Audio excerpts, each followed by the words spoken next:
Hi, I'm going to talk through Chapter 8, International Strategy. And one of the things I want you to think about this week as we talk about how strategic management applies in an international space is to think about the reasons we expand internationally, the opportunities that exist, the risks um, that exist, and issues that we need to think about from a management standpoint. And for some of you, you are international business majors and you're about to do a capstone in the spring on an international business. Part of the requirement for that capstone for you will be an expansion plan.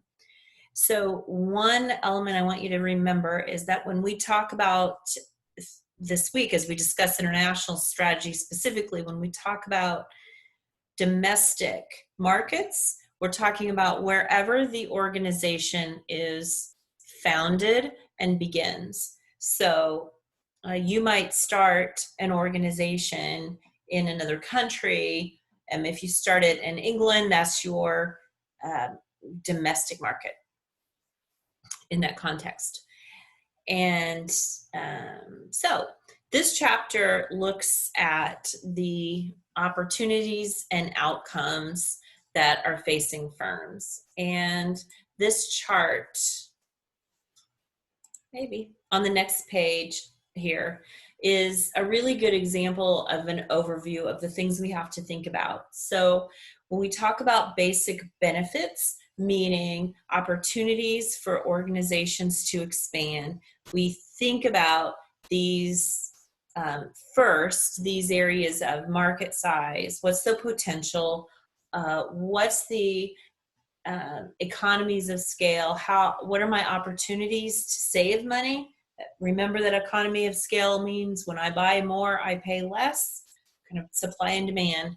And so we're talking about external reach and internal resources, as well as what the locations are regarding opportunities, advantages, and then we'll also talk about the risks. Once international opportunities are identified, once we kind of answer those three questions based on market and then our resources and capabilities, we define a mode of entry, and that's selected to take advantage of our core competencies. So later in the recording here, I'm going to talk about those mode of entries and why, how they're different. So a firm's ability to realize strategic competitiveness is tempered by the management's ability to manage effectively and efficiently a very complex organization. And especially when we start putting locations in multiple countries, that creates more complexity. And there are economic and political risks that accompany those international strategies.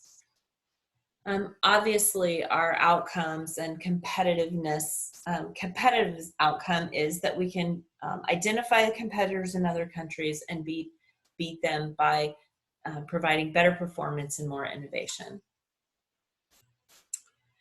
We identify international opportunities as the strategy referring to selling our products in markets outside the domestic market. And remember that I'm talking about the domestic market, meaning wherever the organization is founded. When you talk about IKEA this week, we study IKEA as a case. Their domestic market is not defined as the United States. So the incentives to use international strategy include new market expansion, which extends the product's life cycle. So if you think about your traditional product life cycle arch, we want when depending on where we're at in the life cycle of the product, early innovation, is it mature? Is it starting to drop off? We want to, we'll look at expanding into new markets that might include an international strategy.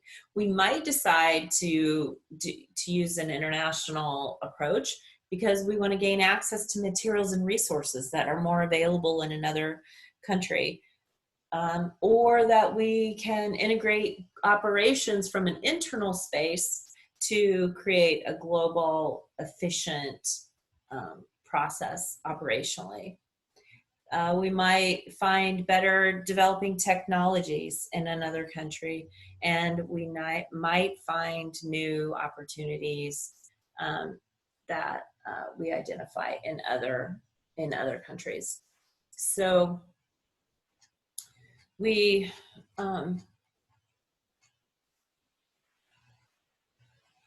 so that's just a picture of how the reasons, the incentives that we want to expand connect to those three basic benefits. And then I want to talk about location specifically for a second. So location can include low-cost markets that help us create competitive advantage because we might have access to raw materials or transportation. We might have lower costs for labor. We might find more key customers, and we might have some form of energy advantage in another country. But look at the idea that most of those benefits that would encourage us to expand internationally have to do with our internal core competencies, our internal resources, and the inputs we need with which to make the product.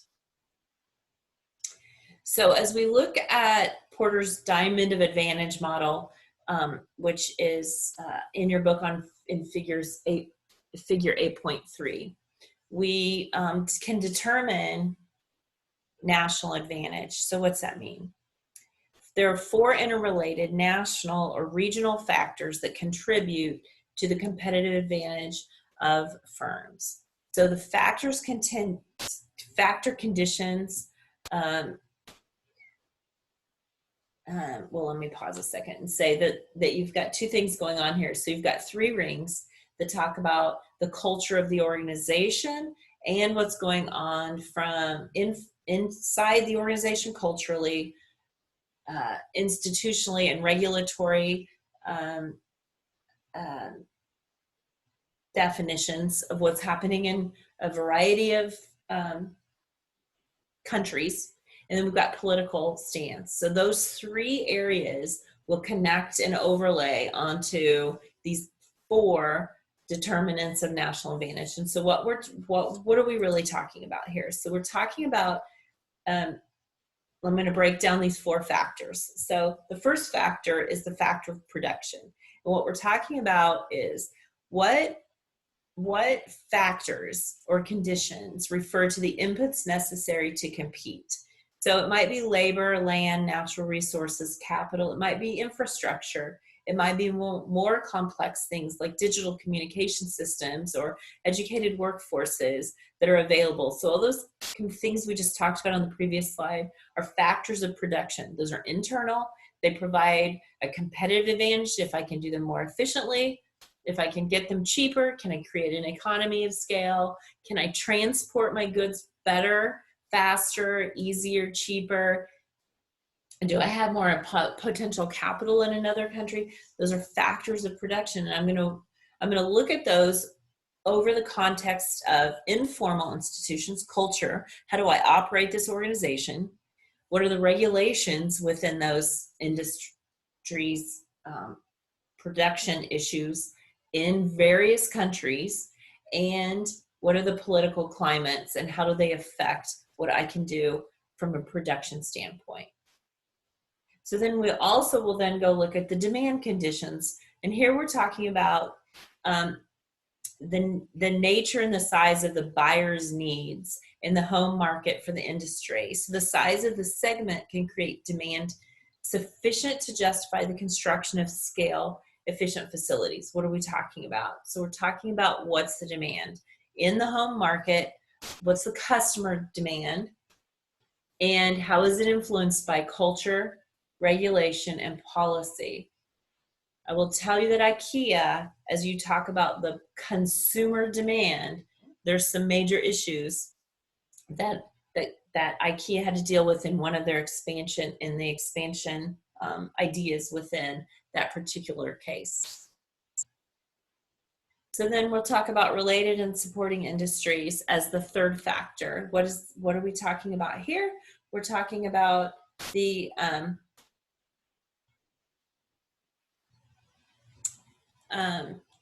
national firms related and supporting industries, sorry, related and supporting industries. So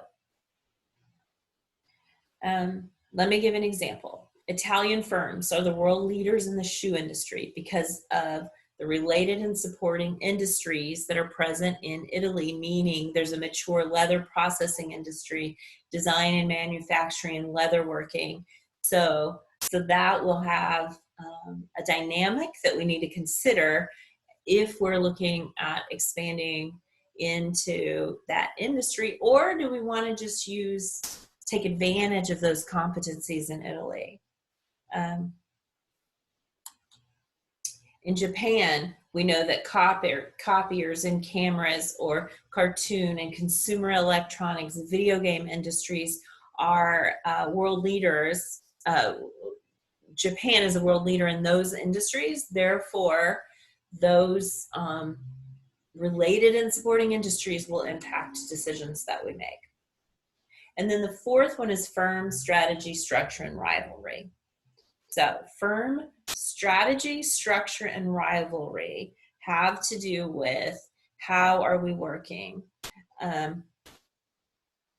in how do we work, structure, and how do we see the culture of the organization and those countries as we're talking about those issues. So hopefully that explains a little bit more about how that the more complex ways that we need to think about the expansion model.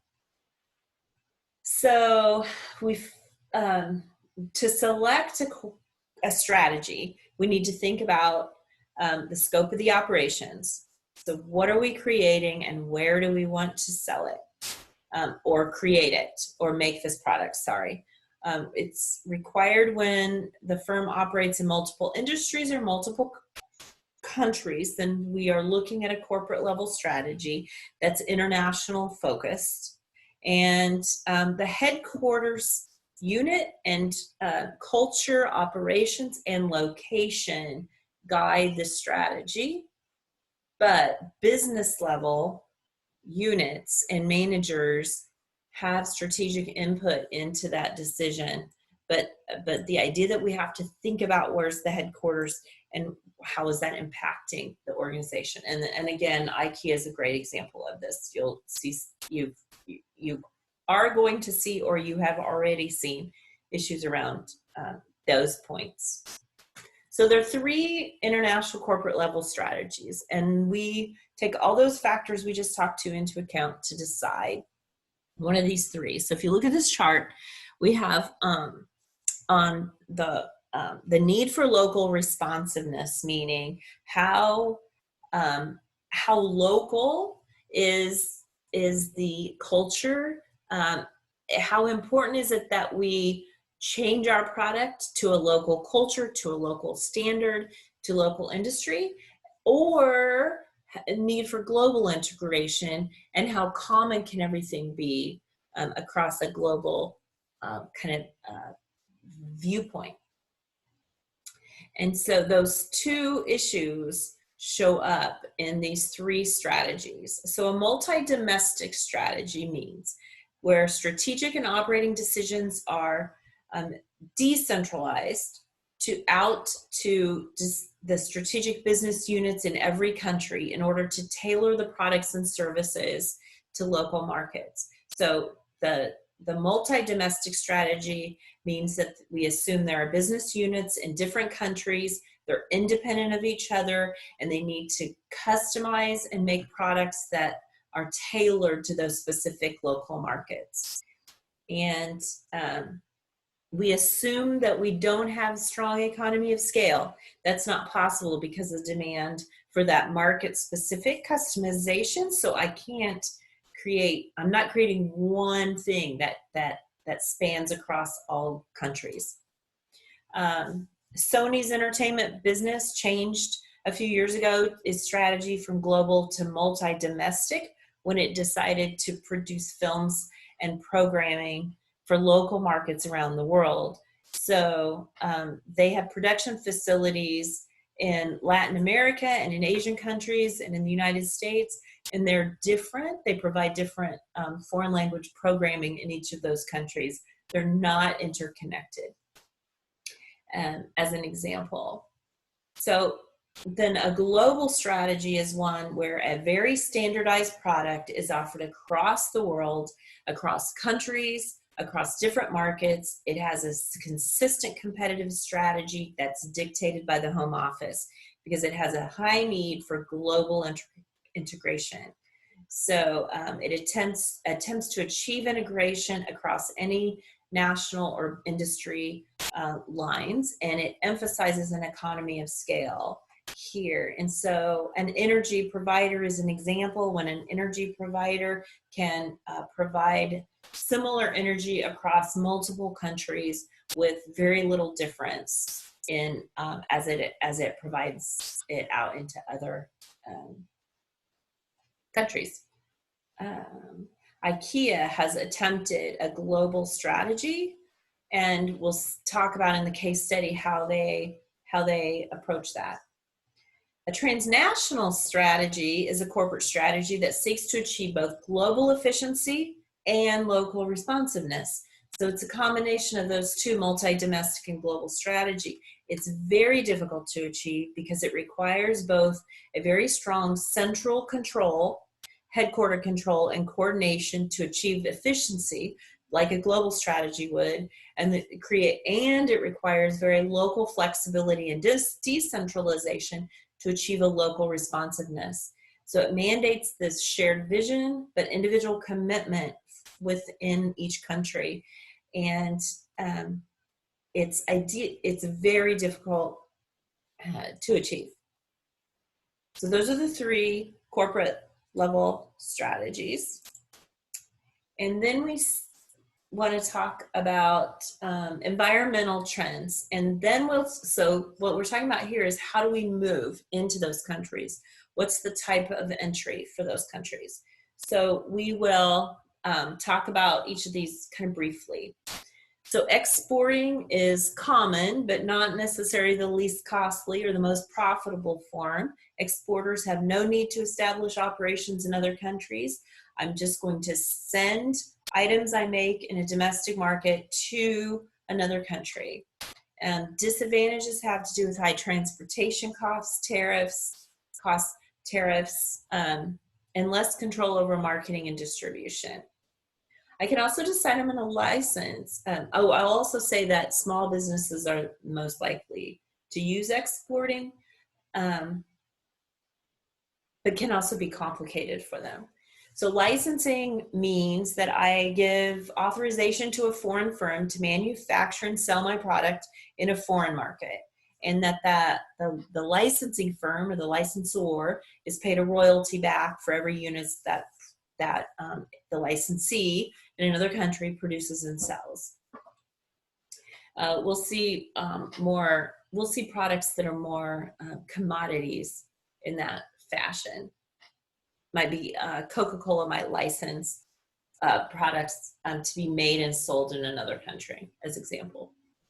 Strategic alliances enable firms to share risks and resources that are required to enter international markets, and we can kind of distribute our new core competencies to create strategic competitiveness when we align ourselves with people that have abilities, competencies that we need. And most strategic alliances represent ventures between a foreign partner and a host country partner, where from two different countries, we're trying to kind of bring all of the best of both together to compete internationally.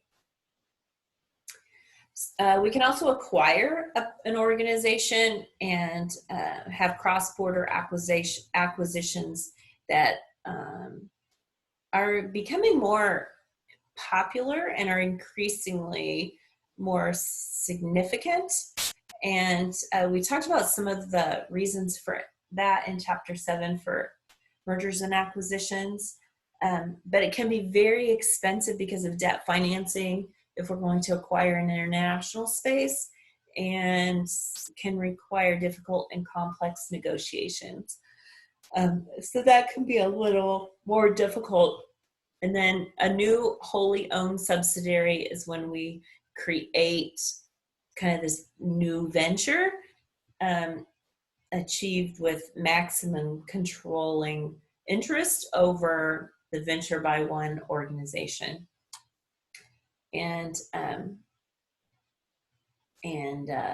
we maintain control over all of the functional areas of the organization by establishing this new subsidiary, and we control the technology, the marketing, the distribution, all of the factors. So it can be complex and costly, and we see it happen less often. So there are political risks that I think are obvious in an international environment by instability and various things that happen in a variety of countries. There can also be economic risks that we have to consider due to currency changes, prevailing wage rates, property rights, employment issues, and all are make it just much more complex to decide which strategy and to continue in international spaces. So the benefits and the opportunities we talked about early have to outweigh those risks. The challenges of international strategies include the idea that it's more complex. I already said that. Can produce greater uncertainty, have less control, may result in becoming unmanageable, and the cost can exceed the benefits, and we can see instability based on national governments and what's happening over time. And we have more complexity when we're talking about new cultures, regulations, and politics, like we saw in that earlier slide. So we also have to consider management challenges within the idea of working internationally, because coordinating across time zones, language barriers, cultural differences is becoming more popular now, is becoming more significant, relevant, but it's that geographic dispersion across country borders increases the cost of coordination, both between units and with distribution of products. We also have marketing programs and that can be redesigned, or new distribution networks established when firms expand, and all those things create more management needs and complexities. We also need to keep track of a variety of international competitors when we're in different countries, and you just can see how it just keeps getting more and more complex. So I think I'm going to end there. So those are the high points of this chapter that we'll talk more about when we talk about IKEA. Thanks.